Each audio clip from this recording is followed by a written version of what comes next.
apresentação.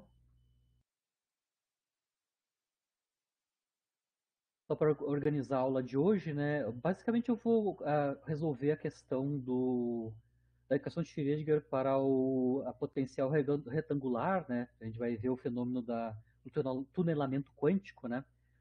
Eu só vou usar o início da aula para a gente fazer o exercício de fixação sobre a análise que a gente fez na aula passada sobre o potencial degrau, especificamente o caso onde a gente tinha uma região 2, né, dentro do potencial degrau, onde a região 2 era uma região fisicamente proibida do ponto de vista de mecânica clássica, né?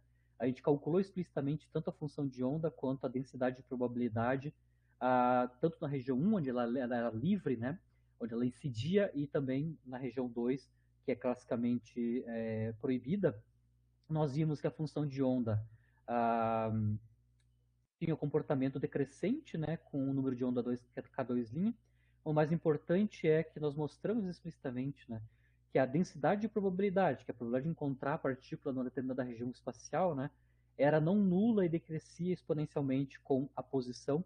No caso físico, onde a energia mecânica era menor que o zero, o zero era a potencial à direita da origem do nosso potencial degrau. Né? E eu queria fazer só dois exercícios de fixação com vocês sobre a aplicação, né, da expressão que a gente obteve para a densidade de probabilidade na região proibida classicamente. Né? Sempre comparando o caso macroscópico com um caso microscópico, né, ou subatômico, né, a gente vê que esses dois mundos são distintos do ponto de vista se a gente fizer aplicação, né, direta das nossas contas em mecânica quântica, nossas análises em mecânica quântica, e depois a gente vai seguir para o caso do potencial retangular e ver tunelamento quântico. Né? Bom, queria só testar, então, fazer um exercício de fixação onde a gente vai usar a expressão da densidade de probabilidade na região fisicamente proibida, né, para um objeto macroscópico, que são grãos de poeira, tá, cuja massa é da ordem 10 a menos 14 quilos, né, e velocidade que são tipicamente velocidades de agitação térmica dessa poeira, né, que eu estou chamando de V1, que é 10 menos 3, né, milésimo de metro por segundo. Aqui, claro, eu estou com uma condição inicial onde os grãos de poeira, ou o meu grão de poeira, vai incidir na barreira, né, no meu potencial degrau, onde o potencial degrau tem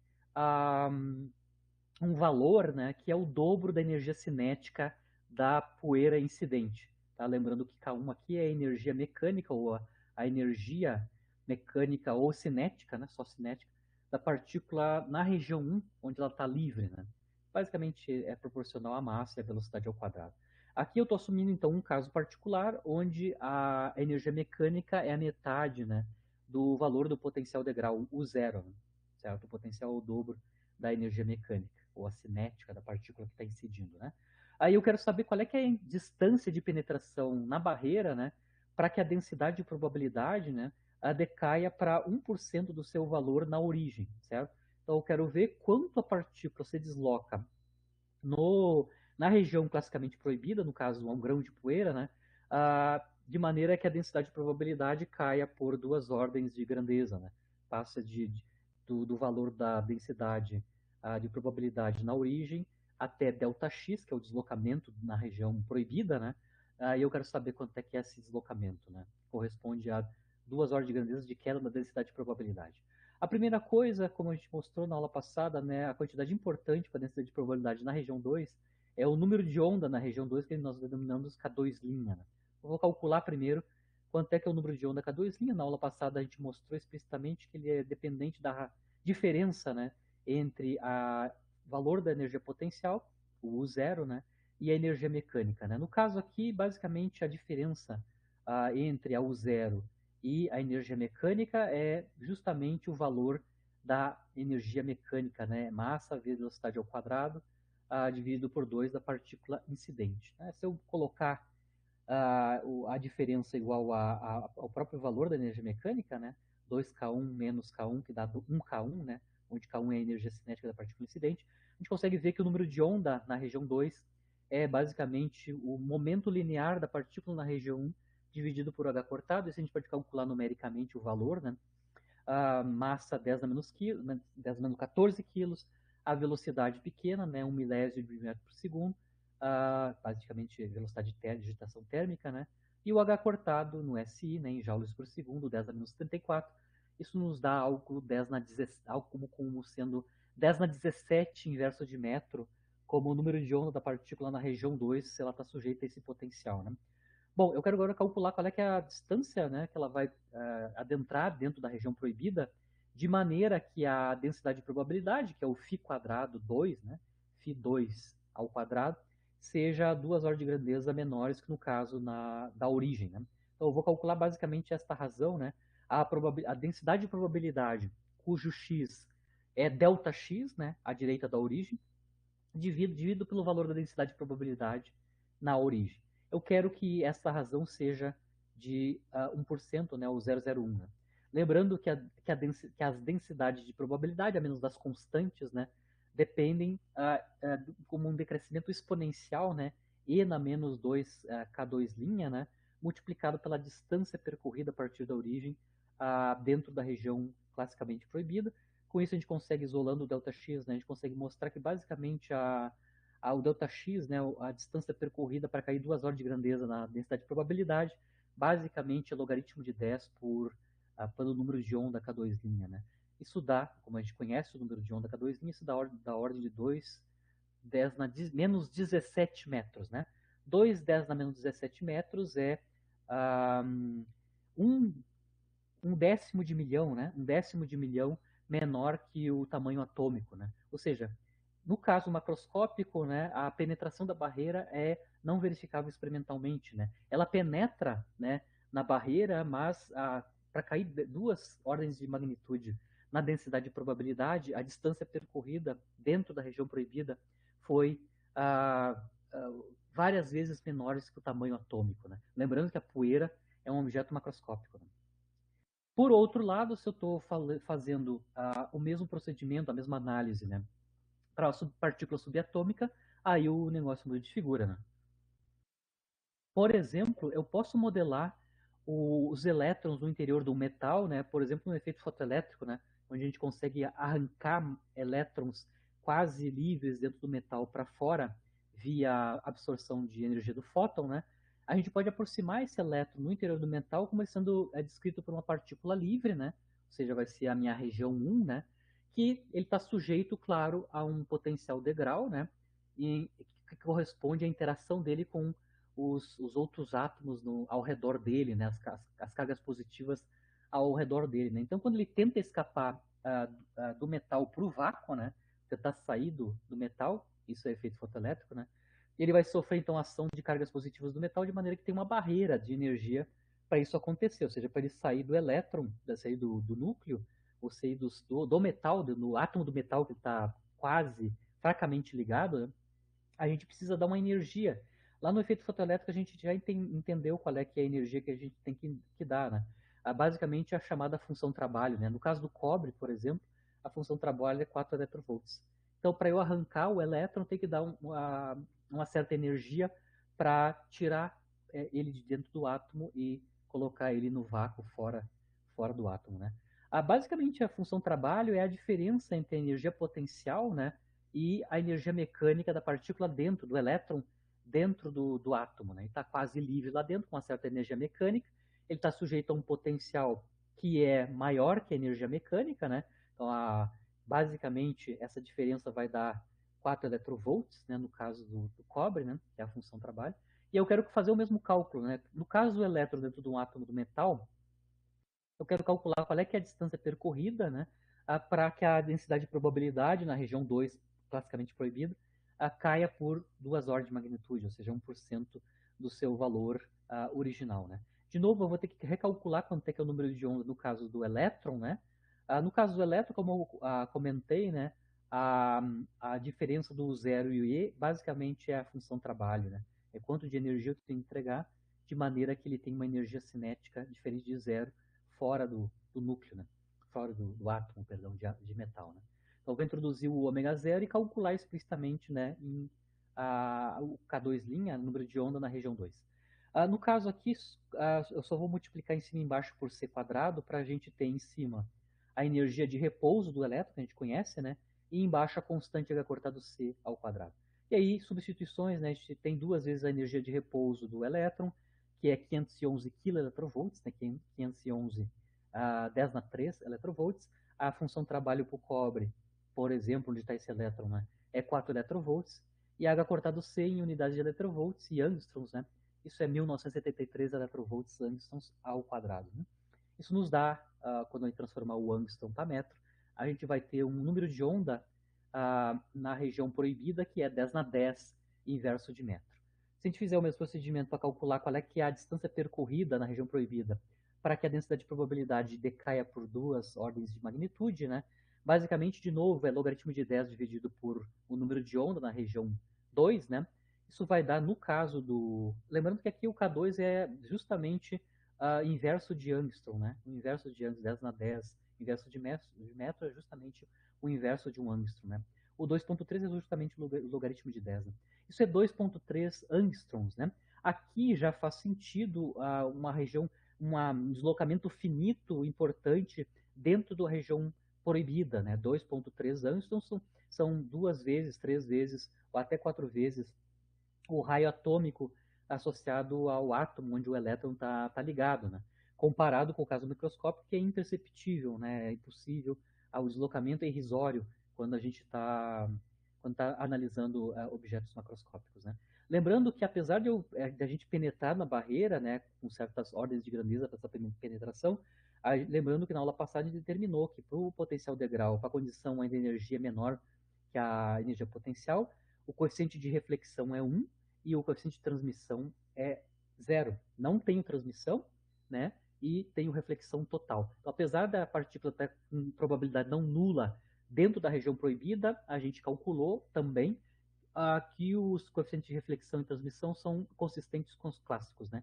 Nenhuma partícula transmitida e todas elas são refletidas na região de interface da descontinuidade da energia potencial. Então, só para fazer a comparação, né, ordens de grandeza dos deslocamentos dentro da região proibida nesses dois casos, macroscópico, objetos macroscópicos e sub, sub, subatômicos. Né? Bom, aí vamos para a aula de hoje, a novidade, que é a questão da barreira de potencial, e a gente vai utilizar todo o maquinário que a gente já tem, né, do potencial degrau, os dois casos físicos, ou quando a energia mecânica é maior ou menor que o valor do potencial, para resolver a barreira de potencial. Né? O que é uma barreira de potencial?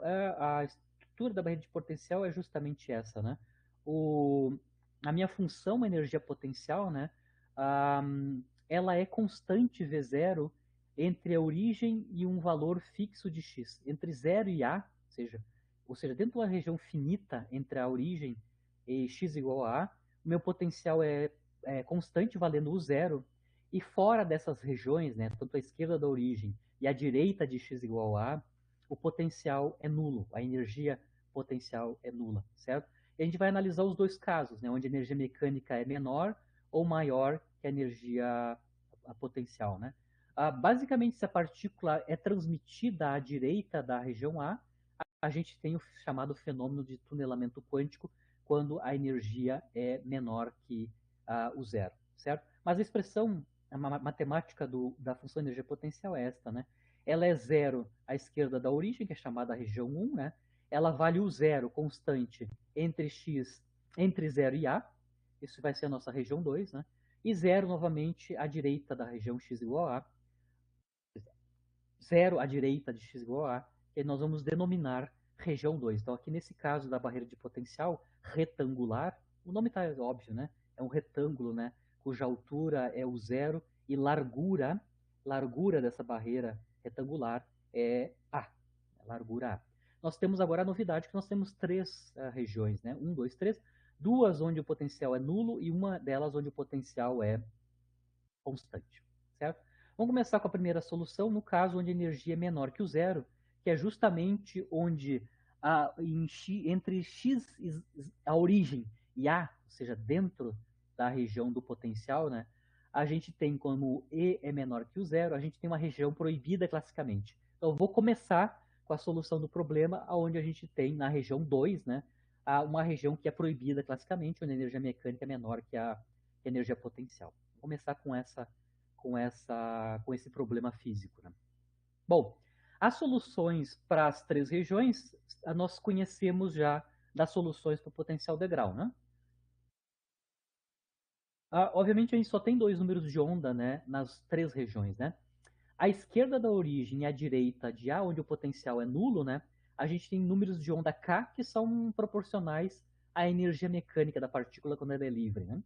E dentro da barreira, né, retangular, a gente tem um número de onda que eu estou denominando aqui de K'. Né?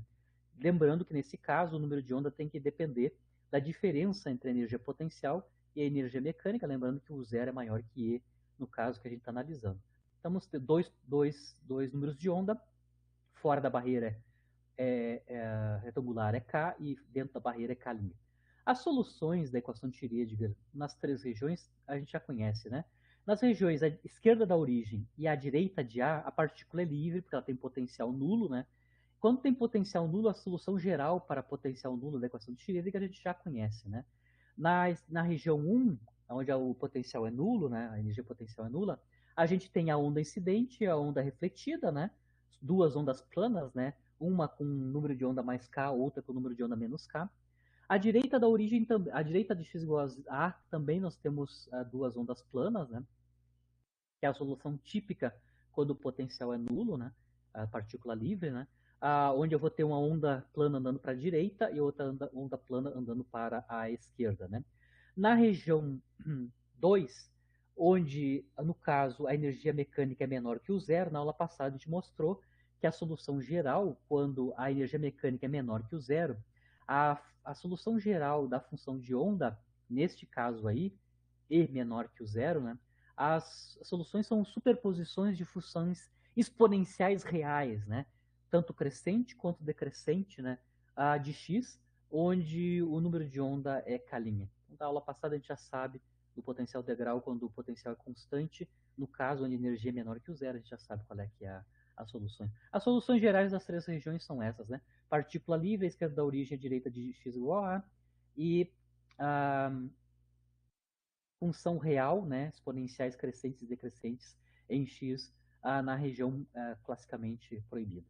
Claro que no nosso caso, no caso da região 3, né, a gente está supondo que a partícula está vindo da esquerda para a direita, né, ou seja, ela está incidindo na região 1 sobre a barreira de potencial. Então, essa onda plana vindo da direita para a esquerda, cujo coeficiente associado à ação da plana é g, lembrando que e na menos ikx é uma onda plana vindo da direita para a esquerda, relativa ao x positivo, né?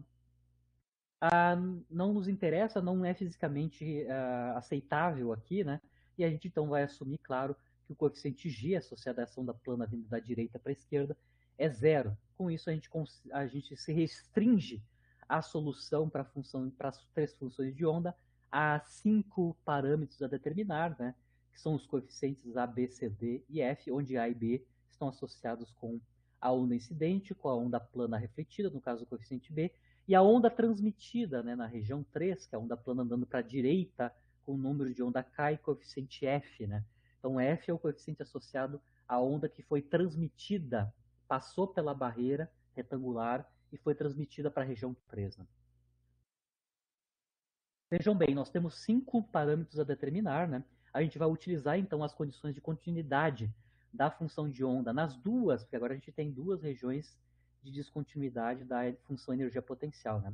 Em x igual a zero e em x igual a. A gente tem que requerer que a função de onda é contínua em qualquer uma dessas posições, né? Tanto na origem quanto em x igual a. Com isso, a gente tem mais condições a serem impostas às funções de onda, né? Primeiro, a gente vai impor, então, a continuidade da função φ de x, né, completa nas 3 regiões, nas 2 regiões de descontinuidade, né, nos 2 pontos de descontinuidade, x igual a zero e x igual a. Isso significa, quando eu imponho continuidade nessas 2 regiões de interface, que a função de onda φ1 tem que ser igual à função de onda φ2, né? A função de onda na região 1 e na região 2 tem que ser iguais na origem, né? Em x igual a zero, que é a primeira região de interface, né? Mas também a função de onda na região 2 tem que ser igual à função de onda na região 3 em x igual a, que é a segunda região de interface. Essas 2 equações, que basicamente vêm da condição de continuidade da função de onda nas regiões de interface, né, nos dão duas relações entre os coeficientes, os 5 coeficientes, né, A, B, C, D e F, né? Lembrando que a gente já assumiu que X é nulo, né? Então a onda transmitida só tem um coeficiente, né, que é o F. Bom, de novo, a gente tem relações entre os 5 coeficientes, né? A primeira equação de continuidade nos dá que A mais B é C mais D, e a segunda condição nos dá também relações entre os coeficientes C, D e F, né? A menos dos números de onda, né? K' e K, dentro e fora da barreira. A gente vai também implicar continuidade, aplicar a condição de continuidade também para a derivada da função de onda nas três regiões, né? Ou seja, primeiro eu vou ter que calcular quanto é que é a derivada dessas três funções de onda, né? Nas três regiões, essas aqui, né?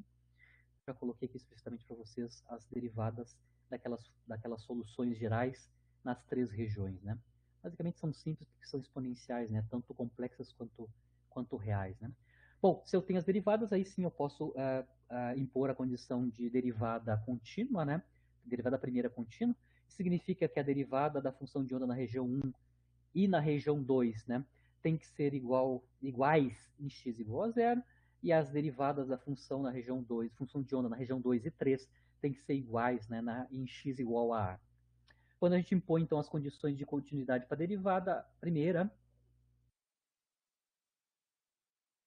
a, a gente novamente tem né, mais dois vínculos, né, entre os 5 coeficientes, né, A, B, C, D e C, D, F, né. Os 5 coeficientes, nós temos 4 equações, lembrando que 5 são os parâmetros a determinar. Em geral, a gente escreve todos os parâmetros em termos do coeficiente associado com a onda incidente, né, que é o parâmetro A, na onda plana incidente, né. Bom, agora o procedimento é, como a gente fez na aula passada no caso do potencial degrau, né, o procedimento é tentar escrever todos os coeficientes em termos do coeficiente A, que é o da onda incidente, né? Porque a gente vai precisar calcular os coeficientes de transmissão e reflexão, e nos dois casos, né, a gente vai precisar saber quanto é que é o coeficiente A, pelo menos, né? E também quanto é que é o coeficiente associado à função, à onda transmitida, que no caso é o coeficiente F, né? Então, no nosso caso, o foco principal é tentar relacionar o coeficiente A com o coeficiente F, que são justamente os coeficientes associados à onda incidente e à onda transmitida para fora da barreira. Então, eu só vou mostrar a álgebra de como é que a gente faz isso, né? Reconectar A com F, né? E automaticamente calcular os coeficientes de transmissão e reflexão na barreira de potencial retangular. Na primeira conjunto aqui de vínculos, né, a gente tem, da primeira equação aqui, a gente consegue ver que o parâmetro menos b está relacionado com os três outros, né? Menos b é a menos c menos d. Com isso, a gente consegue substituir essa relação do b com esses três coeficientes na primeira equação de continuidade aqui para a derivada, certo? Onde eu tenho b aqui, né, eu vou substituir o b em termos de A, C e D.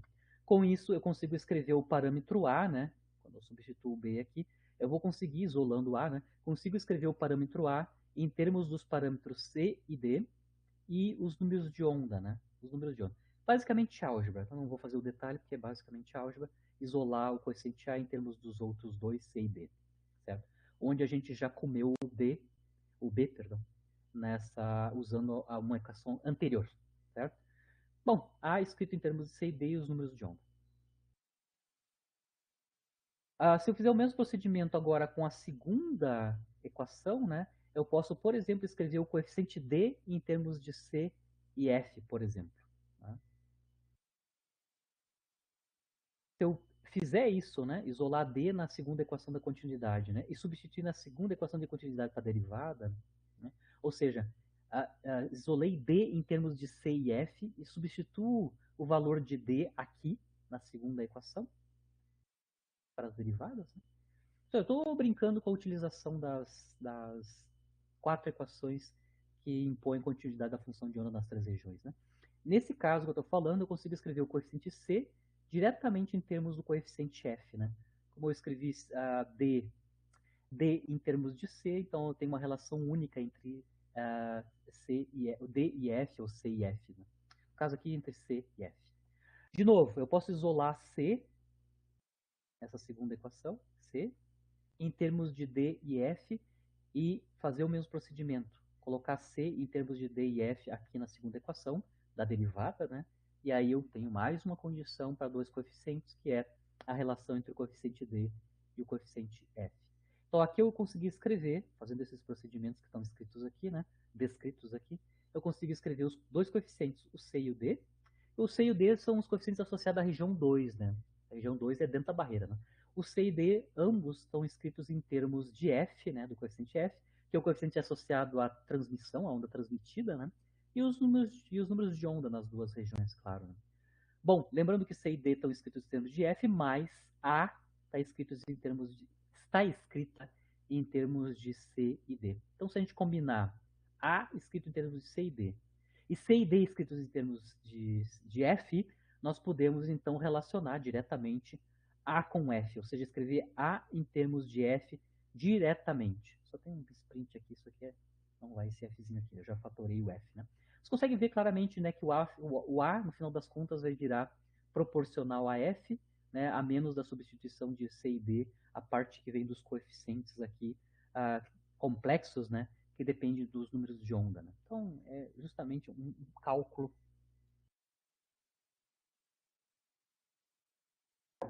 cálculo analítico, né? Consigo escrever o coeficiente A em termos do coeficiente F explicitamente.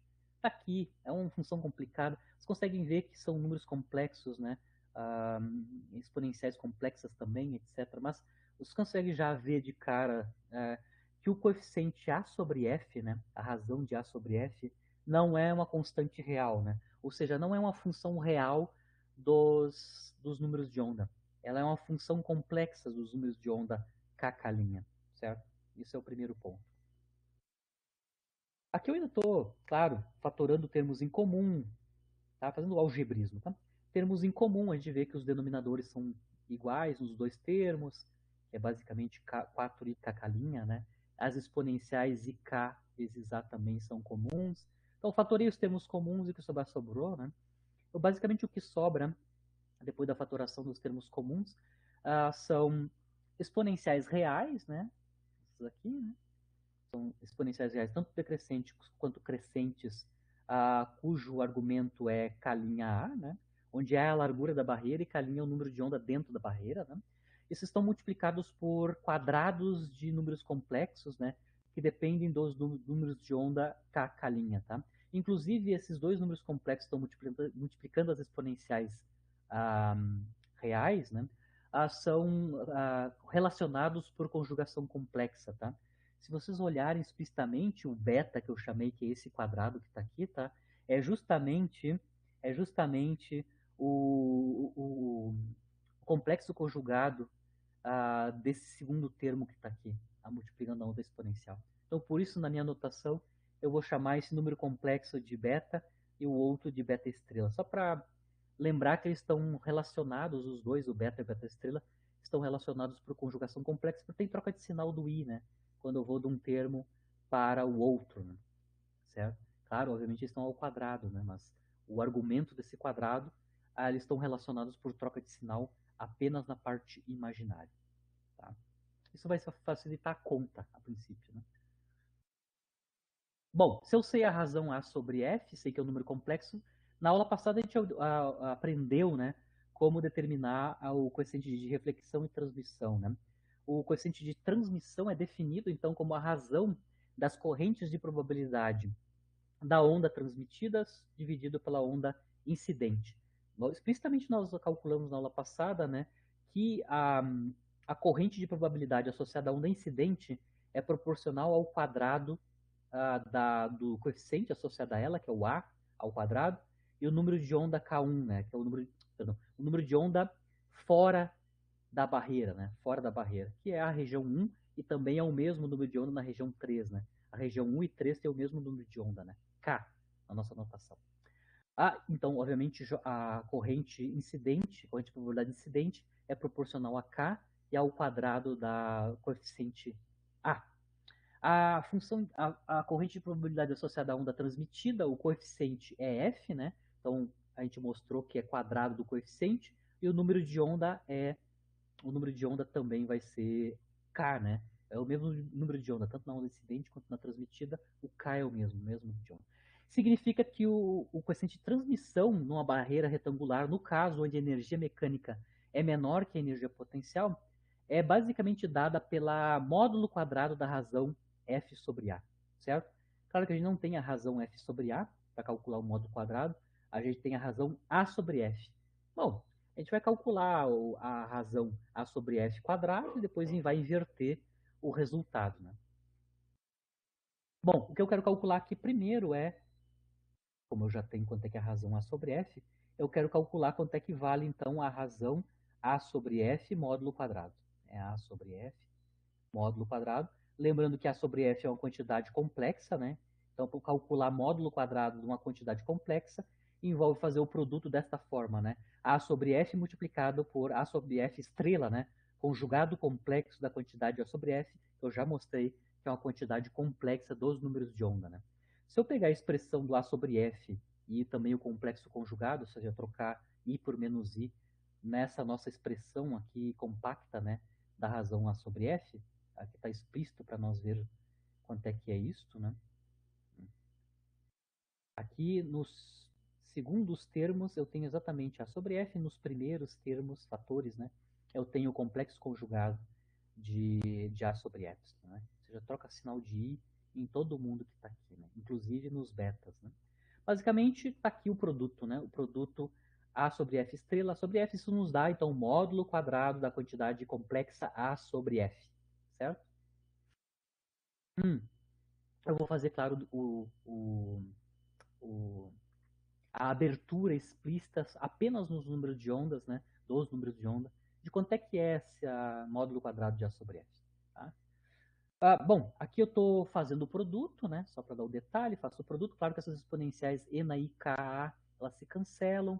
A gente só fica com coisas reais no denominador e os produtos do que estão no colchete, tá? Eu estou só calculando explicitamente o que é o produto dos colchetes, né? Que envolve beta, beta estrela e as exponenciais reais, né? E na menos, mais ou menos escalinha A, certo? Consigo mostrar aqui explicitamente, né? Que, lembrando que beta, beta estrela, como beta é um número complexo, né? A beta, beta estrela é o módulo quadrado de beta, né? Consigo mostrar que a razão A sobre F, módulo quadrado, né? É escrita explicitamente em termos dos números de onda, a menos que eu calcule explicitamente quanto é que é módulo de beta ao quadrado e também quanto é que é a soma de beta quadrado mais beta estrela, lembrando, beta estrela quadrado, lembrando que beta, beta estrela, na minha notação, são essas quantidades complexas ao quadrado que eu acabei de mostrar aqui, tá? Aqui eu estou calculando em detalhe para vocês, né, partindo da definição do que eu usei como sendo beta e beta estrela, né, aquelas quantidades ao quadrado, cujos os argumentos do quadrado envolvem quantidades complexas, né, dos números de onda cacalinha. Certo? A partir da definição de beta, beta estrela, que eu abri aqui em termos de números de onda, eu vou calcular as duas quantidades que me interessam para calcular A sobre F quadrado, tá? Primeiro, eu vou precisar calcular quanto é que é a soma do beta quadrado e do beta estrela quadrado. Então, para fazer isso aqui, eu estou mostrando intermediário, né? Os passos intermediários. Primeiro calcula quanto é que é o beta quadrado, beta estrela quadrado, explicitamente. Depois soma. A soma é essa coisa complexa aqui, né? Em termos dos números de onda k', tá? E depois a outra quantidade que eu vou precisar é módulo quadrado de beta, né? Que é este cara aqui, módulo quadrado dele, né? Que é beta, beta estrela, né? Aqui eu só estou eu posso calcular diretamente o módulo quadrado de beta em termos da sua parte real e da sua parte imaginária. O beta, né, tem uma parte real que é o k' quadrado menos k2, né? E uma parte imaginária que é duas vezes kk', né?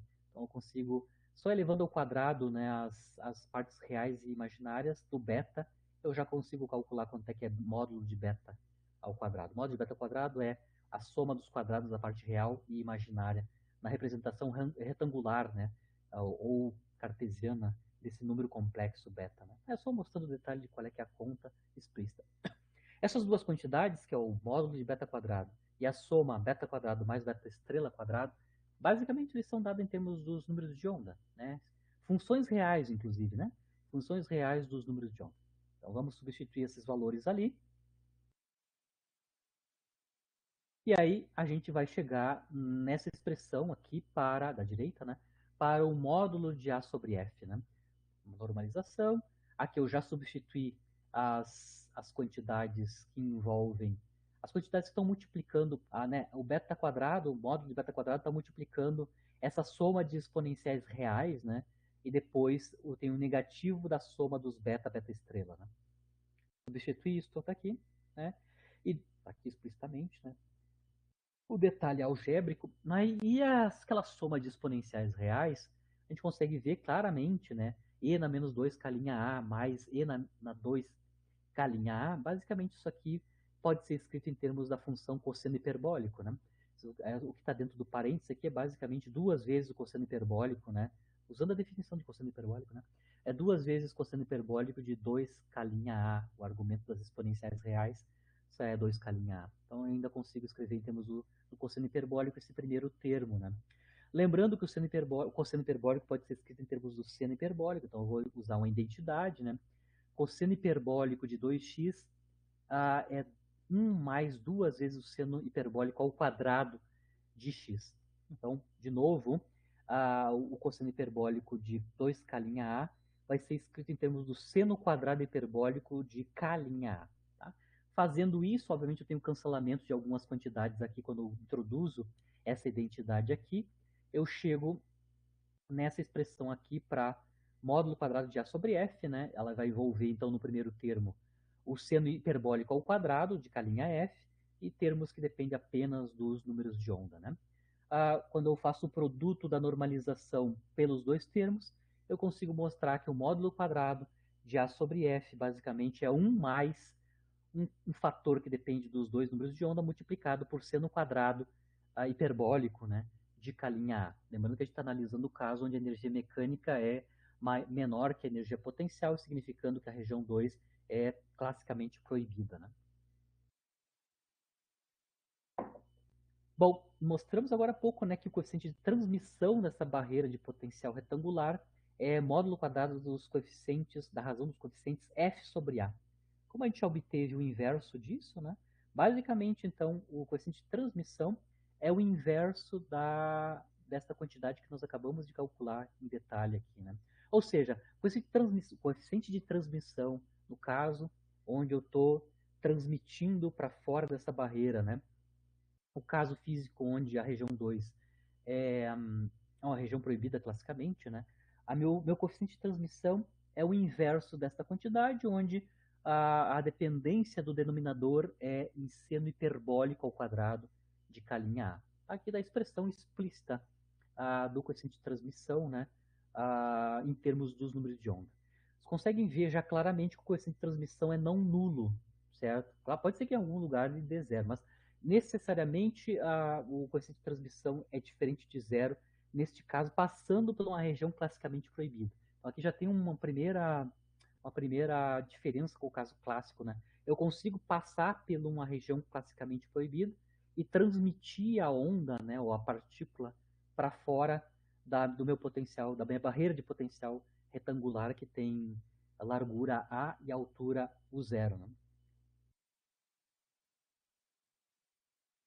Obviamente depende do seno hiperbólico, mas se a gente, em certas condições, a gente consegue obter uma expressão um pouquinho mais simplificada por coeficiente de transmissão, né? Por exemplo, se o argumento do seno hiperbólico, que é o K'A, né, for muito maior que 1, e a gente usar, claro, a definição, né, a escrita do seno hiperbólico de x em termos das exponenciais reais, né, lembrando que o seno hiperbólico de x é e na x menos e na menos x dividido por 2, né? No caso onde o argumento do seno hiperbólico K'A é muito maior que 1, né? Isso vai depender das minhas condições iniciais, né? Vai depender da largura da barreira, que é o A, né? E vai depender do número de onda da partícula dentro da barreira, que basicamente vai depender também da altura da barreira e do valor da energia mecânica. E essas duas quantidades que vão entrar no cálculo do K'A, ou na expressão do K'A, né?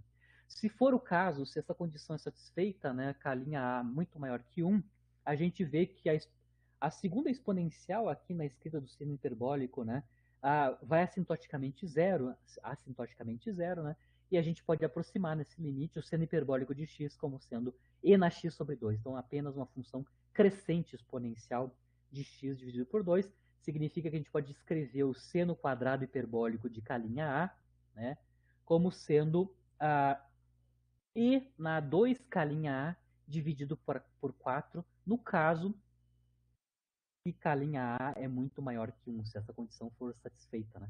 Quando nós substituímos, né, essa expressão aqui, né, seno hiperbólico ao quadrado de K' A igual ao exponencial de 2K' A dividido por 4, né, claro que o seno hiperbólico está no denominador, né, a gente tem uma expressão simplificada, né, neste caso físico aí, nessa condição física, né, para o coeficiente de transmissão aproximado. Né, o coeficiente de transmissão decai exponencialmente com a largura da barreira, se essa condição é satisfeita. Né? Então, o coeficiente de transmissão aqui apresenta um decaimento exponencial com a largura da barreira, claro, fixado o número de onda K' dentro da barreira. Né? De qualquer maneira, a gente tem um coeficiente de transmissão que é não nulo, né, numa região que é, passando por uma região que é classicamente proibida, que é a região 2. Né? Calculamos o coeficiente de transmissão, agora que a gente quer calcular qual é o coeficiente de reflexão. A princípio, a gente na aula passada já determinou como é que eu calculo, defino, né, coeficiente de reflexão. Basicamente, ele é a razão, né, das correntes de probabilidade associada à onda refletida e à onda incidente, né? No nosso caso, a onda refletida, o coeficiente dela associado é o B, né? E a incidente é o A sempre, né? Então, a princípio, para calcular o coeficiente de reflexão, nós teríamos que calcular módulo quadrado, né, dos coeficientes B e A, né, B e A. Lembrando que tanto a onda refletida quanto a incidente, ambas têm o mesmo número de onda K, né, é fora da barreira. Né. Certo? Eu poderia calcular explicitamente, claro, dá mais trabalho, né, porque eu teria que isolar B em termos de A, né. Há pouco nós fizemos todo o procedimento para isolar F em termos de A. Eu teria que fazer todo o procedimento anterior, tentar escrever o coeficiente B em termos de A. Mas lembrando que a gente não precisa fazer isso, né? A gente mostrou que uma consequência, né, da equação de continuidade para sistemas conservativos, que é o caso, né? Aqui eu estou uma partícula sujeita a potenciais constantes, isso representa um sistema conservativo, potencial constante, significa que o sistema é conservativo, conserva Enek, né? A gente mostrou que no caso de sistemas conservativos, né, a corrente de probabilidade, J, ela é espacialmente conservada, né? Ou seja, a corrente de probabilidade associada a onda incidente tem que ser igual à soma das correntes de probabilidade associada à onda refletida e a transmitida. A consequência dessa conservação da corrente de probabilidade espacialmente, né, conduz à propriedade que a soma dos coeficientes de transmissão e reflexão tem que ser 1. Também aqui no potencial retangular, né, barreira de potencial retangular. Como eu já sei né, o coeficiente de transmissão, eu posso obter, usando aquela condição, o coeficiente de reflexão correspondente. Lembrando que o coeficiente de transmissão, né, aqui é 1 sobre um denominador, onde no denominador eu tenho, no segundo termo, uma razão. Tá? O que eu estou chamando na minha anotação, que eu já vou falar para vocês, de Azinho, é uma má anotação, né? Porque o Azinho também é a largura da barreira, né? Mas anyway, o Azinho e Bzinho, tá? É justamente essa razão, né? O Azinho é o termo do seno hiperbólico ao quadrado e o Bzinho, né? É o denominador que é o produto K' quadrado, K quadrado multiplicado por 4.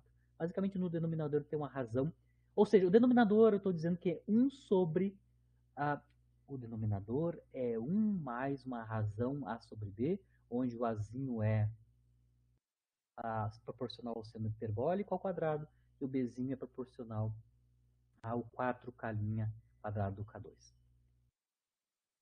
Eu vou usar esse fato da estrutura, né? Ou seja, daqui eu consigo mostrar que o coeficiente de reflexão é 1 menos o coeficiente de transmissão, claro, né? Porque a soma tem que dar 1. E, claro, o coeficiente de transmissão, como eu estava comentando com vocês, é péssimo aqui, o meu Azinho não poderia ser, né?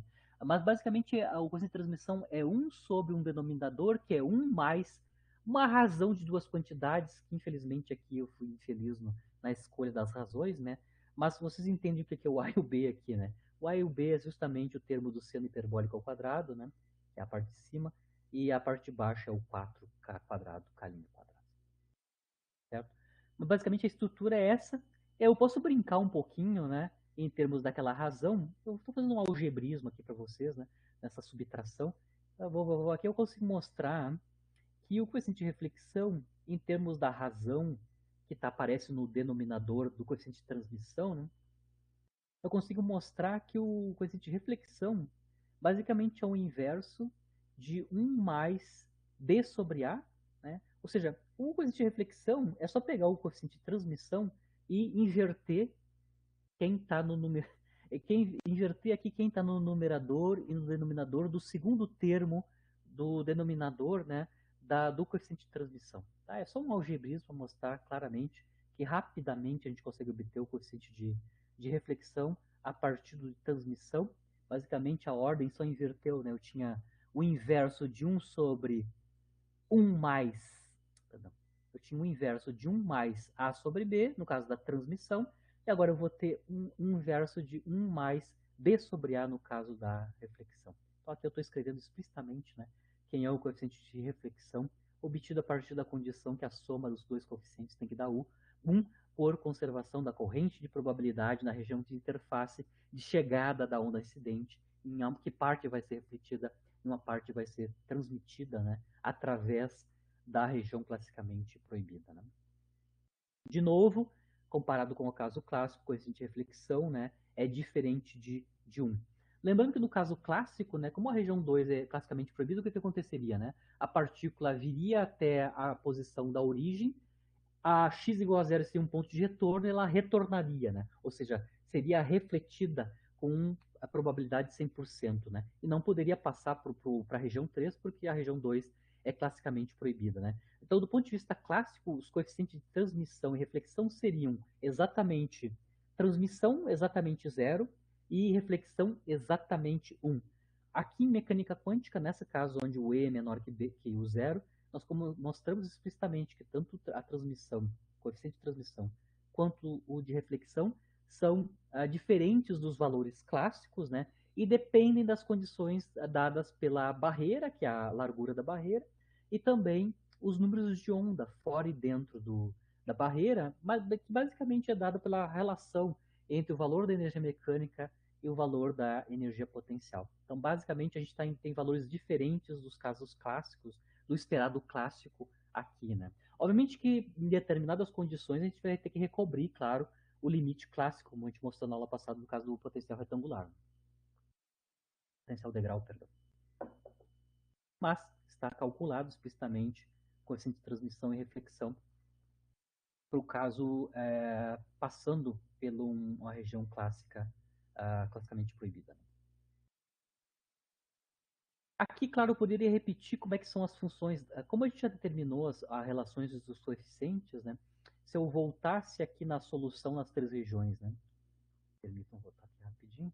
Se eu partisse da solução nas três regiões e já escrevendo os coeficientes, né? Todos em termos de A e de F, na verdade, C, D e B podem ser escritos em termos de... na verdade, todos eles podem ser escritos em termos do coeficiente A, né? Nas três regiões, né? E calculasse quanto é que seria a densidade de probabilidade de cada uma das regiões, eu posso mostrar que o tipo de comportamento que eu observaria, né, explicitamente na região 1, como eu tenho interferência de duas ondas planas, né, a onda plana incidente e a refletida, o resultado da interferência nos dá uma densidade de probabilidade, isso a gente discutiu na aula passada, né? O resultado da interferência da onda incidente e a refletida nos dá um comportamento periódico, né, cossenoidal ao quadrado para a densidade de probabilidade na região 1, certo? Na região 3, como a gente só tem uma única onda plana andando para a direita, né, que é a onda transmitida, a densidade de probabilidade é uma constante, né, porque a módulo quadrado da φ3 basicamente é a constante módulo quadrado de f, ou f quadrado, né? F quadrado. Então nós sabemos que a densidade de probabilidade na região 3 é constante, a densidade de probabilidade na região 1 deve ser uma função cossenoidal, né, periódica, né, ao quadrado de x, e claro, tem a novidade aí na região 2, que é a superposição dessas exponenciais crescentes e decrescentes em x. Lembrando que C e D são determinados a partir de A, em algum momento a gente já discutiu isso, né? C e D em termos de A ou de F, né? Como a gente estava discutindo. Eu não vou abrir explicitamente essas densidades de probabilidade, a gente já discutiu um pouquinho qualitativamente e quantitativamente na aula passada algumas das regiões, por exemplo, a região 1 vai ser o mesmo tipo de comportamento, né? Na região 3 a gente já sabe explicitamente qual é que é o limite, né? É uma probabilidade constante, densidade de probabilidade constante. O que eu obteria como comportamento qualitativo, né, para a densidade de probabilidade, né, o φ quadrado, né, em termos de x, como eu estava comentando com vocês, à esquerda da origem, o resultado da interferência da onda incidente refletida nos dá uma densidade de probabilidade que é periódica, né? Claro que nunca vai ser zero, né, a densidade de probabilidade, devido ao fato que o coeficiente de reflexão e da onda incidente, né, os parâmetros, né, os coeficientes associados à onda incidente e à onda refletida são distintos, né, isso faz com que a minha densidade de probabilidade nunca se anule, né, na região 1. A gente fez isso em detalhe na aula passada, calculando explicitamente a densidade de probabilidade nessa região. A gente mostrou que nunca é zero, né, e o comportamento é cossenoidal, né, cosseno quadrado, em termos de x, né. Na região 3 eu acabei de mostrar, né, que é bem trivial, né, vai dar uma densidade de probabilidade basicamente constante, né, ou seja, a probabilidade uniforme, né, na região 3, depois que ela passou pela barreira, né, e no caso da região intermediária, que é dentro da barreira, né, basicamente aquela combinação das exponenciais reais, né, crescentes e decrescentes em x, nos dão um comportamento desse tipo, né, a gente tem um decrescimento exponencial, né, da densidade de probabilidade dentro da barreira, né. Claro que eu tenho que ter uma conexão da densidade de probabilidade na origem e na região no ponto x igual a A, né. Eu tenho que ter continuidade do psi quadrado nessas duas regiões. Mas qualitativamente o comportamento a gente já entende, né? No caso, na região 3, na região 1 a gente já sabe o que acontece. Na região 2, eu precisaria me convencer, né, que dado que os coeficientes A e B, a B e C, né, são escritos em termos de A, eu consiga entender que basicamente o comportamento é exponencial decrescente, né? Exponencial decrescente em x, né, explicitamente. É o módulo quadrado desta quantidade aqui. Né? Claro, C e D escrito em termos de uma única constante. Ou poderia escolher o F ou o A, de qualquer maneira. Né? Mas isso é mais trabalhoso. Né? Mas qualitativamente eu consigo mostrar que o tipo de comportamento tem que ser este daqui. Né? A gente tem que ter um decréscimo exponencial, claro, conectando né, as duas regiões de descontinuidade da função energia potencial. Bom, fizemos o caso onde a região 2 é uma região classicamente proibida, né? Então, o fenômeno de probabilidade de transmissão diferente de zero para a região 3 não nula, né? Como nós mostramos, é um fenômeno puramente quântico, que é o chamado tunelamento quântico, fenômeno do tunelamento quântico, né? Na aula que vem, eu vou começar o início da aula que vem, fazendo a aplicação, né, desse coeficiente de transmissão de tunelamento, né, associado ao tunelamento quântico, né, tanto a expressão aproximada quanto a expressão completa, né, para vários sistemas físicos, né, ou observáveis físicos, onde a gente tem transmissão pela uma barreira de potencial, né? Então, na aula que vem, a gente vai analisar, fazer o exemplo numérico, né? Usando como exemplos, né? Por exemplo, o microscópio eletrônico de varredura, onde os elétrons, né, no microscópio eletrônico, vão ter que passar por uma barreira de potencial e tunelar essa barreira de potencial, né? A gente pode modelar também o decaimento alfa, né, que é a emissão de uma partícula alfa que está quase livre dentro de um núcleo, né? Lembrando que o decaimento alfa é um dos tipos de decaimento radioativo de núcleos, né? Lembrando que a alfa basicamente é o núcleo de hélio, né? Dois prótons e dois nêutrons, né, ligados, né? Eu tenho uma partícula alfa quase livre dentro do núcleo pi. No processo de decaimento alfa, o alfa vai ter que sair de dentro desse núcleo, onde ela está quase livre, e a gente pode modelar, né, a transmissão da partícula alfa de dentro para fora do núcleo, que é o decaimento alfa, né, através de um tunelamento, através de uma barreira de potencial, que é basicamente uma barreira de potencial que é coulombiana, né? Porque o núcleo pai tem a carga positiva, né? E o alfa também é duplamente positivo.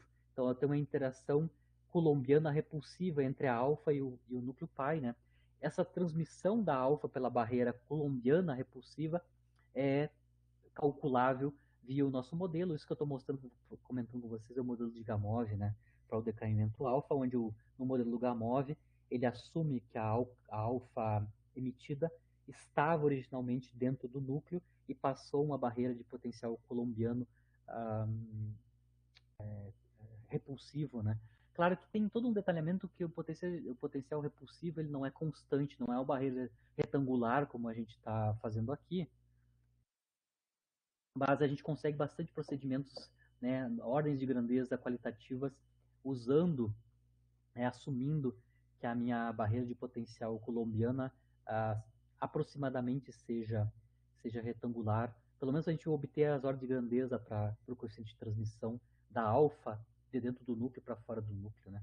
Fusão nuclear também pode ser modelada por passagem por barreira. No caso da fusão nuclear, né, por exemplo, a fusão próton-próton, né?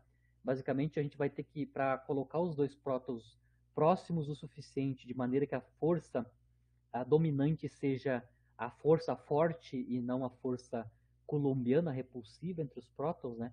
A gente vai ter que passar, um dos prótons vai ter que passar de novo por uma barreira de potencial coulombiano repulsivo e conseguir chegar o mais próximo possível do outro próton, né? De maneira onde a força coulombiana seja irrelevante comparado com a força nuclear forte, que é muito mais intensa, desde que os prótons estejam próximos o suficiente, né? Próximos o suficiente tem que ser da ordem de femtometros, né? Se os prótons estão próximos da ordem de femtometro, a força eletromagnética é muito, muito, muito menor que a força forte nuclear entre os dois prótons, né? Então, de novo, o processo de fusão também pode ser modelado por tunelamento quântico, né? Por barreiras de potencial coulombianas, né? Também, como no caso do alfa, coulombianas repulsivas. Né? Então a gente vai fazer dois exemplos na aula que vem práticos, né? Que é o microscópio eletrônico de varredura, que é uma aplicação do tunelamento quântico, né? E também o analisar o modelo do Gamow, né? Para decaimento alfa, né? Na aula que vem. Usando todo o procedimento que a gente obteve da obtenção do coeficiente de transmissão numa região classicamente proibida e transmitindo, né? Numa região 3, né? Por passagem numa barreira. O tunelamento quântico, esse fenômeno, né? Aqui a gente vai fazer o segundo exemplo, né? O segundo exemplo da relação entre a energia e a energia potencial, que é quando a energia mecânica é maior que a energia potencial, que é este caso aqui, né? O valor V0 ou U0, né? É menor que a energia mecânica, né? Então aqui no ponto de vista clássico, né? O que aconteceria com a partícula se ela está vindo da esquerda para a direita? Classicamente, ela apenas diminuiria de velocidade enquanto ela está passando pela barreira de potencial retangular e depois reobteria, né, voltaria a ter a velocidade original que ela tinha antes de passar pela barreira. Né? Lembrando que a diferença em mecânica clássica, né, entre a energia mecânica e a função energia potencial é a energia cinética da partícula, né? Ou seja, essa diferença aqui é a energia cinética clássica, né, da partícula. Então, basicamente, em mecânica clássica, o que aconteceria era a só diminuição da velocidade ou do momento linear na região 2, onde ela está passando pela barreira, e depois voltar à velocidade ou momento original, né? Significa que, classicamente, uma condição assim, a partícula é só transmitida e nunca refletida, né? Nesse caso, eu esperaria que, do ponto de vista clássico, o coeficiente de transmissão associado à física clássica fosse de 100%, ou seja, 1, né? E nenhuma reflexão, né? O coeficiente de reflexão deveria ser 0, né? Nenhuma partícula voltando, né? Porque ela tem energia suficiente para passar a barreira de potencial.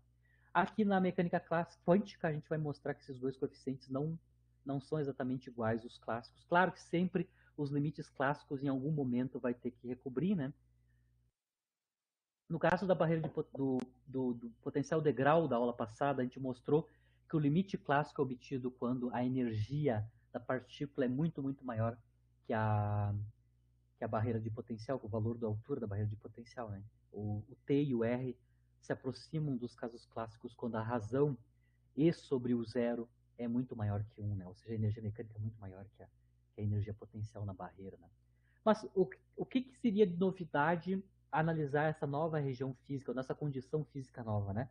Energia mecânica maior que a altura da barreira de potencial. A única mudança que ocorreria é a solução da equação de Schrödinger na região 2, né? Porque agora o K2 quadrado, que aparece na equação diferencial advinda da equação de Schrödinger, independente do tempo que a gente teria que resolver, né? Agora vai envolver, né, a diferença entre a energia mecânica e o zero, certo? Então a gente vai ter como solução agora na região 2 não duas exponenciais reais crescentes e decrescentes do número de onda dentro da barreira, mas no caso físico a gente acabou de mostrar que quando E é maior que o zero, o K2', né, o número de onda ao quadrado que aparece lá na expressão da equação de Schrödinger é positivo e definido. A equação diferencial é basicamente a equação diferencial do oscilador harmônico, né? O tipo de equação diferencial é tipo do oscilador harmônico. E automaticamente a gente deixa de ter uma superposição de exponenciais reais, né? Para voltar a ter superposições de exponenciais complexas, né? Do número de onda K2, que é o número de onda dentro da barreira, na região da barreira. Então, a única diferença é isso, né? Quando eu tenho o caso físico de E maior que o zero. A, a solução da equação de Schrödinger na região 2 deixa de ser uma solução real para ser uma superposição de uma onda plana andando para a direita e uma onda plana andando para a esquerda na região do potencial constante, né? Certo? Ou seja, a única coisa que mudou é deixa de ter exponenciais reais para ter exponenciais complexas do número de onda K2. Continuamos a ter os mesmos coeficientes C e D, né? Então, aqui está o resumo, né, do quais seriam as soluções. Não muda nada na região 1 e na região 2. Basicamente é o mesmo procedimento, a mesma solução. Né? A única mudança é a expressão da função de onda na região 2, né? Onde agora o número de onda eu estou chamando de K2, né, explicitamente. Bom, de novo, nós temos 5 coeficientes a determinar. A gente já aprendeu como a matemática de como escrever, né? Lembrando que o nosso ponto principal é determinar os coeficientes de transmissão e reflexão. Para isso, basta saber a razão do coeficiente A sobre F, né? Como a gente viu no caso anterior. Né? E não precisa saber a relação entre todos os coeficientes que aparecem, os 5 coeficientes. Né? Para fins de cálculo de coeficiente de transmissão e reflexão, independente de qual caso físico a gente está analisando, né, basta que a gente saiba a relação entre o coeficiente A e o coeficiente F. O A está associado com a onda incidente e o F está associado com a onda transmitida na região 3. Né? Então, é todo esse procedimento, eu vou repetir aqui, exatamente como a gente fez no caso anterior. Claro, como na região 2 a solução mudou, né? Eu espero que a razão A sobre F seja distinta do caso anterior, e isso automaticamente vai nos dar valores diferentes, né? Comportamentos diferentes para o coeficiente de transmissão e de reflexão. Mas dadas as soluções e as derivadas das soluções das três regiões, né? Que eu estou mostrando aqui explicitamente, né? Essas são as três soluções, né? Aqui são as derivadas dessas três soluções. A gente vai obter as relações entre A e F fazendo uso, então, das condições de continuidade, né? Primeiro, a continuidade da função de onda φ nas interfaces x igual a zero e x igual a A, né? Todo aquele procedimento que a gente já viu, né? Função de onda na região 1 e 2 tem que ser iguais e ser iguais em x igual a zero. As funções de onda na região 2 e 3 tem que ser iguais em x igual a A. Isso vai nos dar, claro, uma relação entre os 5 coeficientes, né? Relações entre os 5 coeficientes, A mais B igual a C mais D, e depois a relação entre C e D e F. Exatamente como no caso anterior, né? A única mudança, claro, vai ser na segunda equação, porque na segunda equação vai envolver a solução nova da região 2. Né? Mas não há novidade do ponto de vista matemático. Né? A segundo conjunto de relações entre os coeficientes, então, vem da questão da continuidade derivada primeira, né, da função de onda, ou seja, a derivada da função de onda na região 1 e 2 tem que ser igual em x igual a zero, a derivada da função de onda na região 2 e 3 tem que ser iguais, né, em x igual a A. Com isso, de novo, nós temos mais duas relações entre os coeficientes, né, A, B, C, D, F. Né? Bom, repetindo os mesmos passos, né, que eu mostrei no caso anterior, lembrando como é que a gente começou os passo a passo, né? A gente primeiro escreveu o coeficiente A, usando as 4 condições, né? A gente escreveu o coeficiente A em termos do coeficiente C e D. Depois, a gente conseguiu escrever os coeficientes C e D em termos do F, né? E usou essas 3 condições, quando a gente substitui o C e o D aqui na expressão de A em termos de CD, a gente obtém uma relação, qual é a razão A sobre F, né? A sobre F, como no caso anterior, né? Como no caso anterior. A única mudança, claro, que como mudou a solução na região 2, claramente os coeficientes que estão multiplicando aqui, né, o coeficiente F, são diferentes que no caso anterior. Mas o procedimento é justamente o mesmo. Né? Fazendo então o mesmo procedimento que a gente fez no caso anterior, né, substitui CD aqui em termos de F e escreve A sobre F, né, a gente pode mostrar, né, explicitamente, como no caso anterior, que a razão A sobre F, né, coeficiente A sobre F, é esta quantidade aqui. O que mudou com o caso anterior? A normalização não mudou muito aqui, né? Ainda tem uma exponencial complexa comum, né? Que é o E na ica alfa, né? Mas lembrem que no caso anterior nós tínhamos exponenciais reais multiplicada por números complexos, que era o beta, beta estrela, né? Aqui inverteu, né? Nós temos exponenciais complexas que estão multiplicadas por números reais, né? Aqui os números reais, que eu estou chamando de alfa mais e alfa menos, né? É a soma dos números de ondas ao quadrado e a subtração dos números de onda ao quadrado. Então, na minha anotação aqui, alfa mais e alfa menos são números reais, né? Somas e diferenças dos números de onda ao quadrado, que estão multiplicando agora exponenciais complexas, cujo argumento é IK2, mais ou menos IK2A. Né? K2 é o número de onda dentro da barreira, né? Na região da barreira. Bom, se eu tenho A sobre F, como no caso anterior, né, o coeficiente de transmissão vai ser dado pelo módulo quadrado da razão F sobre A. Então, primeiro eu vou calcular quanto é que é o módulo quadrado de A sobre F, né? Lembrando que módulo quadrado de A sobre F, como você consegue ver aqui que A sobre F, de novo, é uma função complexa, não real. Função complexa dos números de onda, porque eu tenho as exponenciais complexas que aparecem tanto aqui na normalização quanto no tempo do colchete. Né? Então, A sobre F é um número complexo, uma função complexa dos números de onda. Então, para calcular o módulo quadrado de A sobre F, eu vou ter que usar o cálculo de módulo quadrado de função complexa. Né? Ou seja, isso é A sobre F estrela, A sobre F. Então, eu vou ter que multiplicar, né, o A sobre F original, né, que são os segundos termos aqui, né, os segundos fatores aqui nos meus produtos, né, e multiplicado pelo o complexo conjugado de A sobre F, que é a troca do sinal I por troca do sinal dos I's, né, nessas exponenciais complexas. Tá, a gente vai ter que fazer o produto algébrico aqui, né, como a gente fez no caso anterior, fazer o procedimento aqui em termos dos alfa mais e alfa menos, né, que são aqueles coeficientes que estão multiplicando as exponenciais complexas. Eu consigo mostrar, então, fazendo a conta numérica, né, analítica, né, que módulo quadrado de A sobre F tem uma normalização que depende dos números de onda, né? E as quantidades que eu vou ter que calcular explicitamente são os quadrados dos alfa mais e alfa menos e o produto alfa mais, alfa menos, né?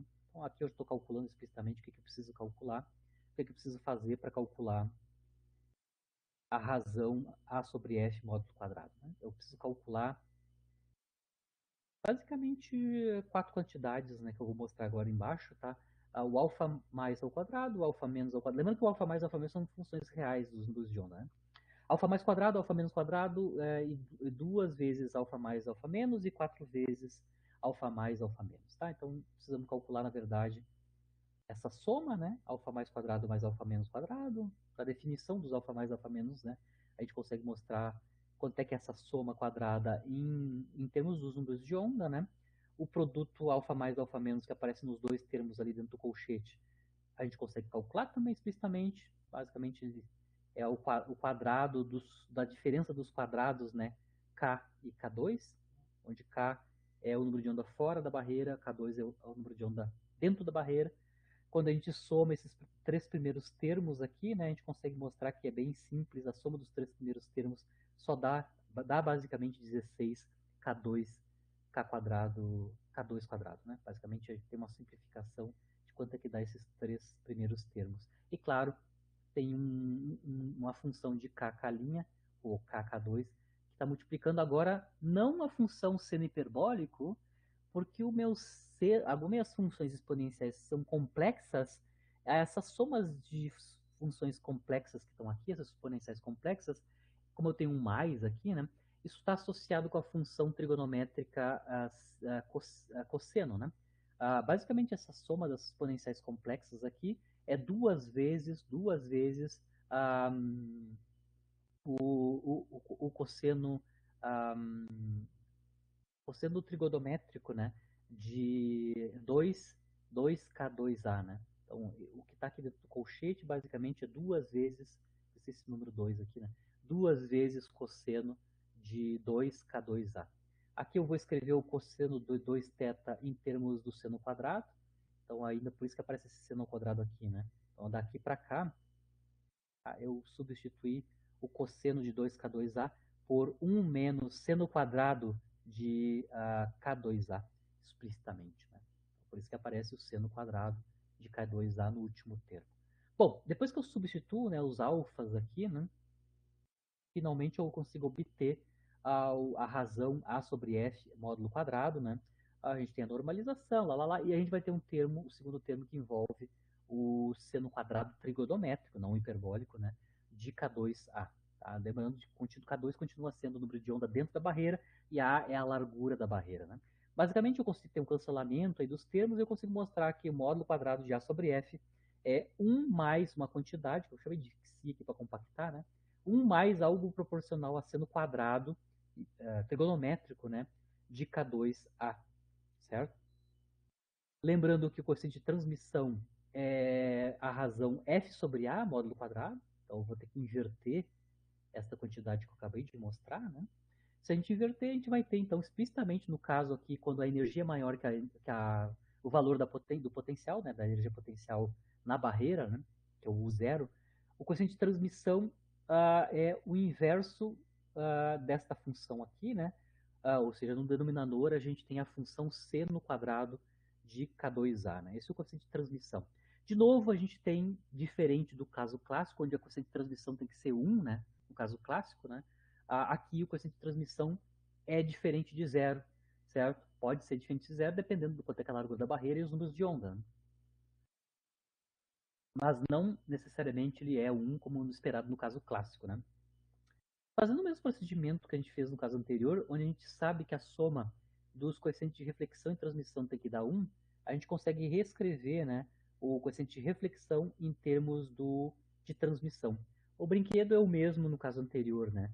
O coeficiente de reflexão tem a mesma forma funcional que o de transmissão, só invertendo quem está no numerador e no denominador no segundo termo aqui do denominador, né, do coeficiente de transmissão. Então, no numerador eu tenho o k quadrado menos k2 quadrado ao quadrado multiplicado pelo seno quadrado de k2a, e o denominador, né, vale 4k2 k2 quadrado. É o meu azinho, o meu mezinho que eu tinha feito lá antes. Né?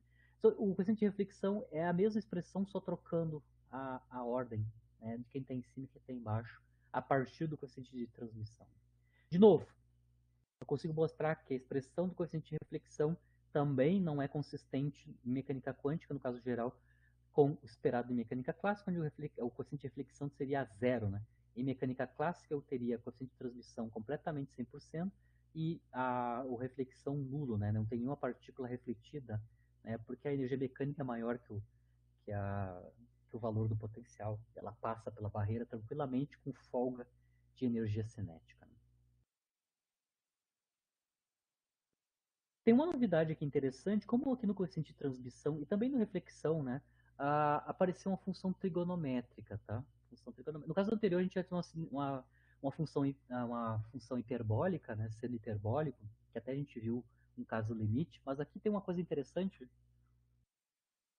onde, onde a, o meu coeficiente de transmissão envolve no denominador uma função seno quadrado de K2A, né?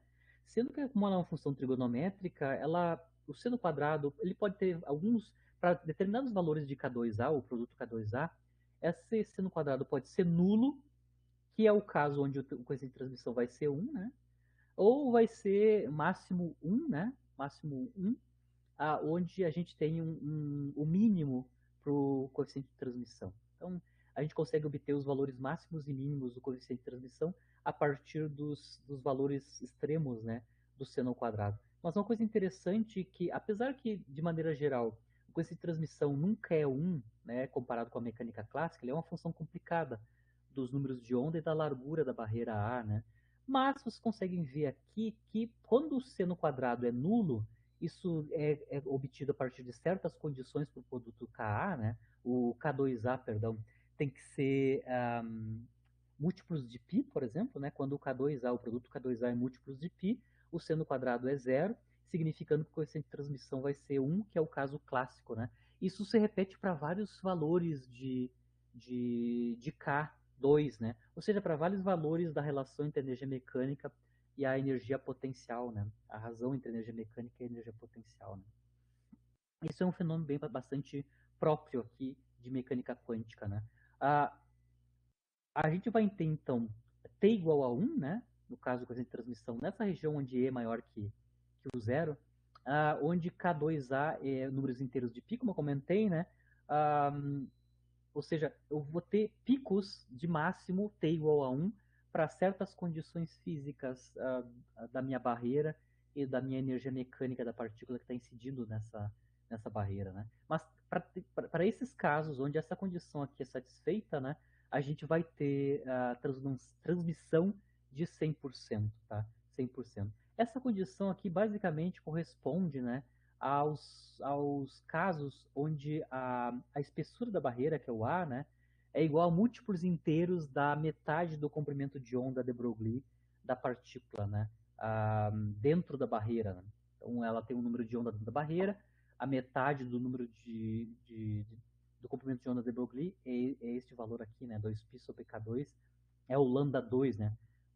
O lambda 2 é o comprimento de onda de Broglie dentro da barreira, né? A gente consegue mostrar aqui que explicitamente se a condição da espessura da barreira for igual a múltiplo inteiro da metade do comprimento de onda da partícula dentro da barreira, eu vou ter transmissão com 100%, né? Ou seja, recobrindo o caso clássico em algumas condições, né? Ou seja, toda partícula incidente vai ser transmitida na barreira, né? No caso de mecânica quântica.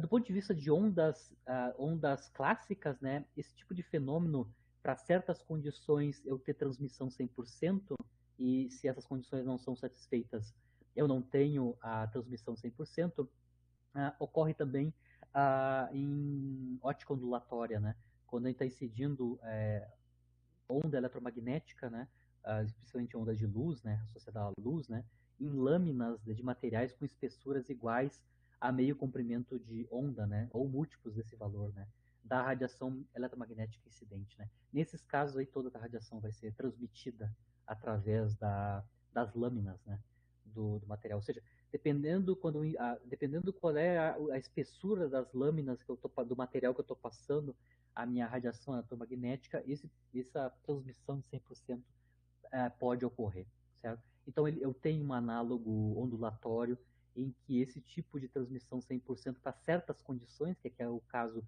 muito específico, né, onde a espessura da barreira é um múltiplo inteiro da metade do comprimento de onda, é satisfeita, né? Esse fenômeno de T igual a 1 para certas condições, em mecânica quântica tem um nome específico, né? Que é o efeito Ramsauer-Townsend. Né? Esse efeito é justamente quando o processo de transmissão é 1 para certas condições que a barreira obedece. Né? A espessura tem que ser metade do comprimento de onda de Broglie da partícula dentro da barreira, que está associada com o número de onda K2, ou o momento P2, né? Momento linear P2. Né? Lembrando que os coeficientes de transmissão e reflexão, em qualquer um dos casos que a gente tá calculando, né, a gente não pode ter gap, né, na expressão da, tanto do coeficiente de transmissão quanto de reflexão nos casos. Lembrando que eu estou fazendo sempre dois casos físicos, no potencial de grau da aula passada e agora, né, a gente considerou separadamente os dois casos físicos, que é a E menor que o zero, onde a gente tem o tunelamento quântico, e E maior que o zero, que é esse último caso, onde o efeito Ramsauer-Townsend pode aparecer, né? Lembrando que calculamos os dois casos com a desigualdade, né? E menor ou E maior que o zero. Obviamente as expressões de T e R, elas têm que convergir, né? Quando a energia mecânica é igual ao valor da energia potencial, né? Ou seja, os gráficos de R e T em termos da razão, energia por zero, não pode ter descontinuidade, né? O valor limite, se eu pegar qualquer uma daquelas expressões, né, e calcular o valor limite, por exemplo, aqui o coeficiente de transmissão, né? Quando a energia é exatamente o valor da potencial, a altura da barreira de potencial, né? Que é o zero, né? O que eu vou obter para os coeficientes de transmissão? Nesse caso particular, onde a energia é exatamente, né, a energia da partícula é exatamente o zero, certo? Eu vou ter uma quantidade que basicamente no denominador vai depender das propriedades do potencial, da barreira, na verdade, que é a sua altura e essa largura ao quadrado, né? E a massa da partícula, tá? Então, as dependências nesse caso limite só depende das propriedades da barreira, basicamente, né? A sua altura e a sua largura, né? Aqui eu estou mostrando qual é que seria a densidade de probabilidade neste caso físico que nós estamos analisando, né? Lembrando, na região 1 e na região 3 é exatamente como no caso anterior, né? Na região 1, como a gente tem interferência entre as ondas incidentes e refletidas, a dependência em x da minha densidade de probabilidade é cossenoidal, né? Nunca valor nulo, né? Nunca valor nulo como mínimo. Isso a gente já mostrou na aula passada, né? Na região 3, como a gente tem uma onda apenas transmitida, né? Aqui, como a gente tem uma transmitida, que é uma função, uma onda plana andando para a direita, a densidade de probabilidade associada a uma onda plana é uma constante que é o módulo quadrado de F, né? Agora, aqui na região 2, como ela mudou a solução, né? Na região 2 eu tenho uma superposição, né?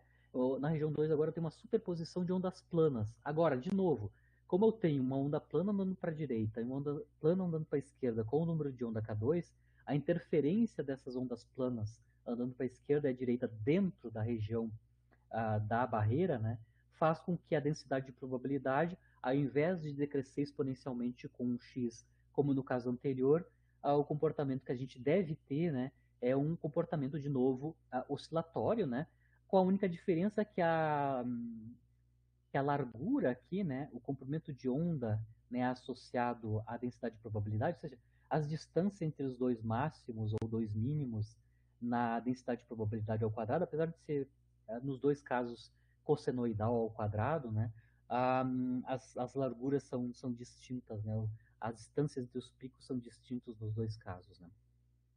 Mas necessariamente por causa que na região 2 a gente tem duas ondas planas na solução geral, né? De novo, eu vou ter na superposição das duas uma função periódica aqui na, na minha densidade de probabilidade. Claro, todas as expressões aqui sobre os comportamentos das densidades em termos de x não podem ter, claro, por imposição da continuidade da função de onda, né? Não podem ter discontinuidade nas duas interfaces, né? Em x igual a zero e em x igual a. Como eu estava falando para vocês, né, no caso limite, onde a energia é igual a zero, né, basicamente o coeficiente de transmissão é só dependente das propriedades da barreira. Né?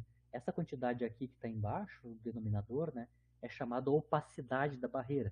Opacidade da barreira porque o coeficiente de transmissão é inversamente proporcional às propriedades da barreira, que é a sua altura e a sua largura ao quadrado. Né? Ou seja, quanto maior a altura da barreira ou quanto maior for a sua largura, né, a mais opaca, ou seja, menos transmissão eu vou ter, no caso, claro, quando a energia é igual ao zero, né, na minha expressão do coeficiente de transmissão. Né? Ou seja, o coeficiente de transmissão vai ser inversamente proporcional à opacidade da barreira. Né? Barreiras mais opacas nos dão de compacidade grande, vai nos dar onde usar coeficiente de transmissão pequeno, né? Ou seja, quanto mais opaca a barreira é, do ponto de vista da opacidade, né? A menor é o coeficiente de transmissão. O inverso também é verdadeiro, né? Quanto menos opaca é a minha barreira, maior é o coeficiente de transmissão, onde eu estou definindo opacidade como esta quantidade aqui, né? Que basicamente depende das propriedades da barreira unicamente, claro, da massa da partícula. Aqui eu estou fazendo só a representação gráfica, né, dos dois coeficientes, né, o de reflexão e de transmissão. Em termos da razão E sobre V0, eu não fiz aqui, mas lembrando bem, né, os coeficientes de reflexão e transmissão, nos dois casos físicos que eu mostrei, né, eles estão escritos em termos dos números de onda, né, o K2, o K e o K2, né.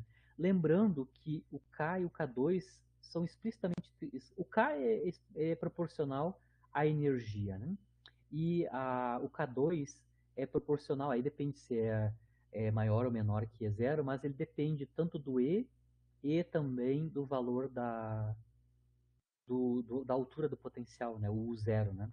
Então, se eu também, como eu fiz no caso anterior da aula passada, no caso do potencial de grau, né, eu posso escrever os coeficientes de transmissão e reflexão explicitamente em termos da energia e do U0, porque eles são funções apenas de K, né? K e K, os números de onda dentro e fora da barreira. Fora da barreira, o número de onda é proporcional à energia, a menos normalizações, né? E o K2, que é o número de onda dentro da barreira, depende da relação entre E V0. Então, significa que se eu fizer mais um procedimento de substituição dos números de onda em termos da energia e do zero, né, do potencial da barreira, eu consigo graficar, né, o R e o T, os coeficientes de transmissão e reflexão, em termos da razão E sobre o zero, né, para várias regiões físicas que a gente analisou, né. No início da aula, a gente analisou onde a energia mecânica era menor, né, que o zero. É justamente esta região física aqui, né, onde o E sobre o zero é entre 0 e 1. A gente mostrou explicitamente, em termos da energia de V0, os coeficientes de transmissão. O coeficiente de transmissão, ele cresce, né, cresce com a energia, né, até chegar a um valor pico que é 1,5. Então, o coeficiente de transmissão chega a 1,5 no caso onde a energia é igual ao V0. Claro, para uma determinada condição para opacidade, né? Dados os valores de U0 e A2,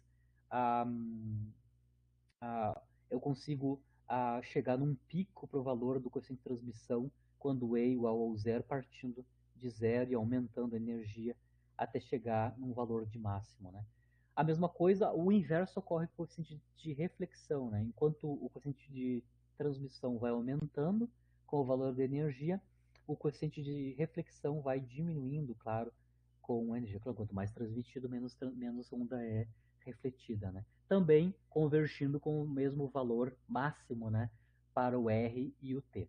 Depois a gente tem a segunda solução que a gente viu, que é quando E é maior que V0, onde a gente tem o aparecimento, no caso do coeficiente de transmissão, né, o efeito Thomson, esse efeito onde eu tenho para alguns valores específicos, onde a transmissão é 1, né, que é o efeito Ramsauer-Townsend, né, que é quando as condições tais que o comprimento da barreira, né, o A, é múltiplos inteiros do metade do comprimento de onda de Broglie da partícula dentro da barreira, né?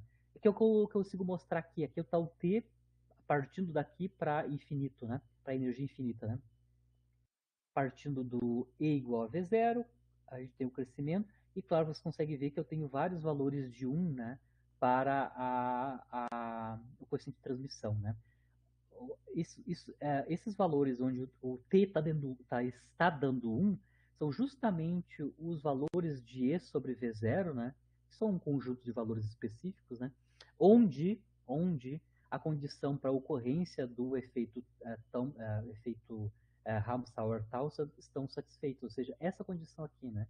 Ou seja, razões onde E e V0 são tais que K2A são números inteiros de π, onde a gente tem, nesses casos, né, nessas condições, o coeficiente de transmissão 1. Lembrando que o K2 depende, né, tanto do U0 quanto da energia mecânica. O número de onda dentro da barreira depende dessas duas quantidades, né?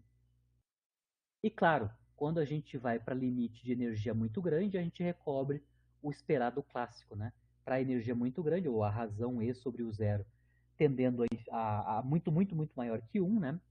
A gente tem coeficiente de transmissão sendo 1, que é o esperado clássico, né? No caso que a gente está analisando aqui, né? Onde daqui para cá a energia é maior que V0. O coeficiente de reflexão também vai ter oscilações, obviamente, ele vai ter zeros, né? Que a gente consegue também mapear claramente por que ele vai ter alguns valores de zero, porque também, novamente aqui, né? O, quando a gente tem seno indo a zero aqui, né? Indo a zero aqui, a gente tem uma divergência, né? Uma divergência, o meu denominador, né? Meu denominador é, é zero, ou basicamente muito pequeno. Por exemplo, quando o seno, seno quadrado de K2A é zero, a gente tem reflexão igual a 1, né? Quando o K2, o seno quadrado é máximo, né? É máximo, que vale 1, né? A gente tem um valor pequeno para o coeficiente de reflexão. Ou seja, se eu ficar mapeando aqui qual é, que é a dependência entre R e o seno quadrado de K2A, né? Eu vou ver que para algumas condições específicas, que são as mesmas que são obtidas pelo efeito Ramsauer-Townsend, né? Exatamente vão coincidir, né? Onde o coeficiente de transmissão é 1, automaticamente eu tenho que ter que o coeficiente de reflexão associado a essa transmissão 100%, eu tenho que ter reflexão igual a, igual a zero, né? Então eu tenho a coincidência dos picos de T com os mínimos zeros, né? Do coeficiente de reflexão. Mas também, quando a gente faz o limite de energia muito alta, a gente recobre de novo o esperado para o coeficiente de reflexão, no caso clássico, né?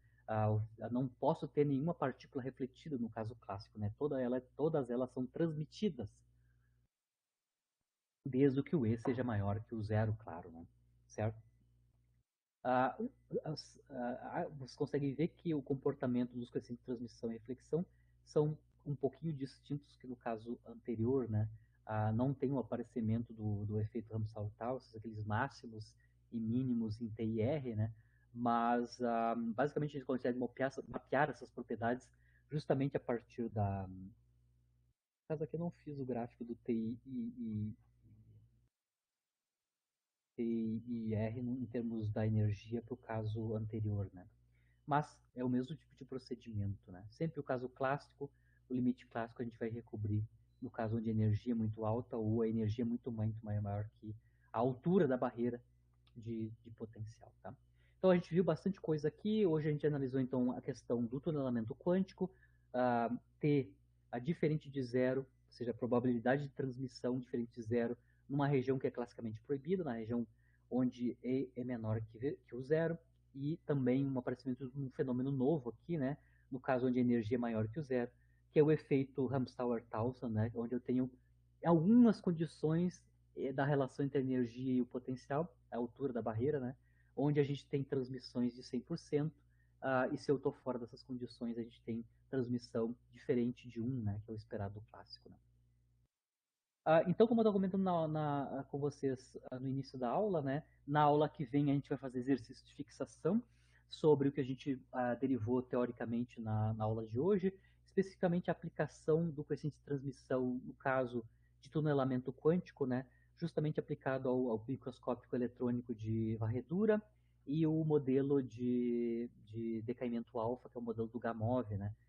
Essas partículas então vão tunelar sobre uma barreira de potencial, vão passar por uma região classicamente proibida com uma probabilidade de transmissão diferente de zero, que é calculável, né, no nosso modelo teórico da aula de hoje, assumindo, claro, o potencial como sendo retangular, né? Ou seja, durante a passagem na região classicamente proibida, o valor do potencial é constante, né? Nem em geral, nos casos físicos realísticos, né, a barreira de potencial não é constante, né?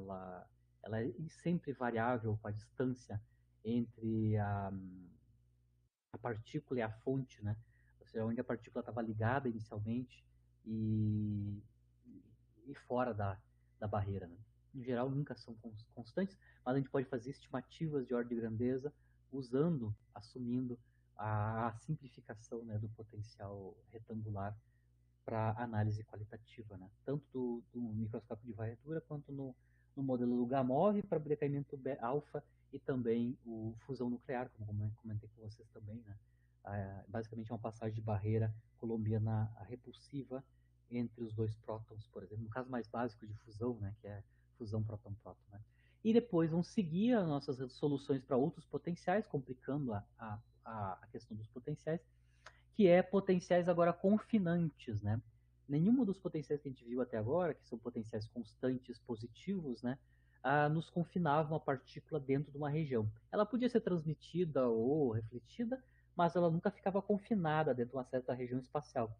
Na aula que vem, a gente vai analisar um tipo de potencial, né, que basicamente é um potencial constante mais negativo, né, onde a partícula, se ela está dentro dessa barreira de potencial que a gente chama de poço, né, infinito, né, onde basicamente o valor do potencial é negativo e constante numa certa região espacial 1D, né?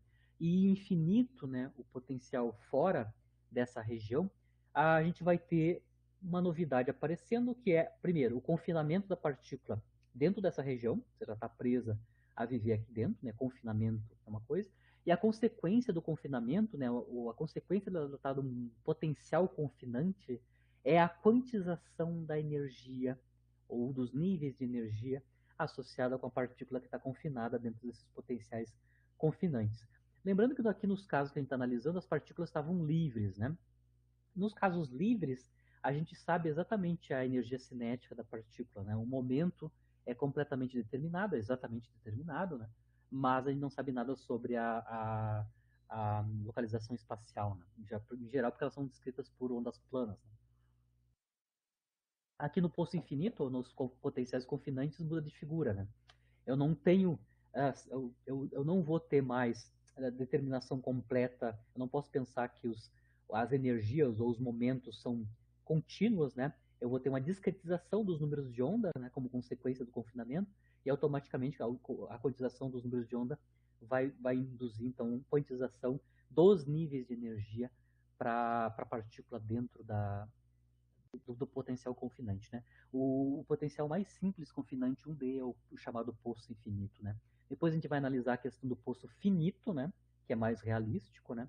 E depois a gente vai para outros potenciais confinantes, por exemplo, o potencial do oscilador harmônico e também o potencial do colombiano atrativo do átomo de hidrogênio, né? Todos esses casos são potenciais atrativos confinantes, né? Qualquer um dos casos, a partícula está confinada, está restrita. A mecânica clássica já é assim, né? Quando está sujeito a forças centrais e essas forças centrais são campos de forças atrativos, né? A gente tem limitações, né? Que são os pontos de retorno, né? As limitações de onde eu posso ter movimento da partícula, né? No caso aqui, o fato de eu estar confinado vai ter como consequência a quantização dos níveis de energia, né? Isso vai valer tanto para poço infinito, poço finito, para o oscilador harmônico e também para o potencial associado à interação colombiana no átomo de hidrogênio, né? Entre o próton e o elétron. Encerro por aqui a aula de hoje. Na aula que vem a gente já tem o planejamento já organizado. Me despeço de vocês aqui para quem vai, fico à disposição. Bom feriadão, né, para quem vai descansar. No final de semana a gente vai colocar então as atividades da semana, né, como usual, né? E aí eu me despeço de vocês e já desejo um bom final de semana, bom feriado, bom descanso no feriadão, né?